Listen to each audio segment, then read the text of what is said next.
Let's talk about autism and driving. I figured it would be relevant to do it while actually driving, but don't worry, I'm looking at the road and not you.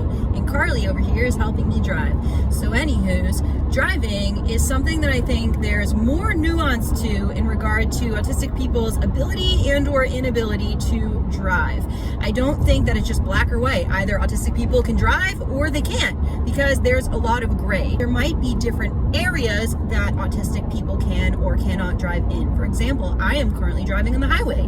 My mom has a phobia of driving on the highway. She is the most independent person I know. Thank you. Autism no like. And the one thing that she can't do is drive on the highway. I cannot drive in the city. I cannot parallel park.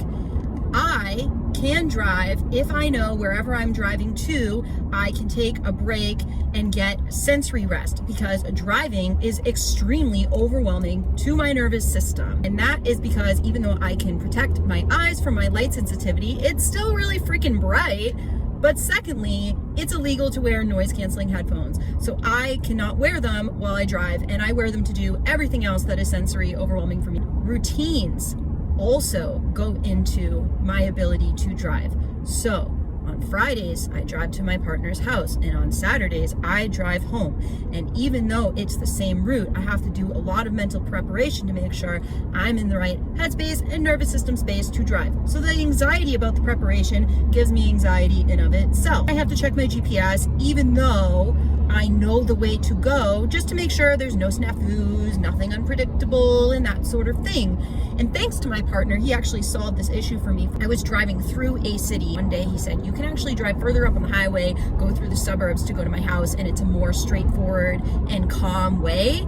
So I always go that way. I've gone that way ever since, and I never go a different way unless there's some sort of detour or problem of some sort. There's also the temperature. It is hot in my car. I know I can use air conditioning, but that wastes gas. So sometimes I don't feel it is very logical to actually turn on my air conditioner, even though I like it. Open the window, you say, but there's more noise and lights and smells from gas fumes and all sorts of things out there. So I don't want to deal with that either. That would be very unpleasant. I tend to listen to music when I drive, and I did see an occupational therapist last year who was like, that's going to be too much. You probably shouldn't listen to music while you drive, and you should pull over when you drive and take breaks. And I'm like, now my route will take even longer. No thank you. The reason that I put on the music is so that I can drown out the excess noises, those being the noises outside that I don't need to hear. It also blocks out all these noises of my engine. I also deal with motion sickness. I have vestibular hypersensitivity. That makes driving difficult. Thank you for watching.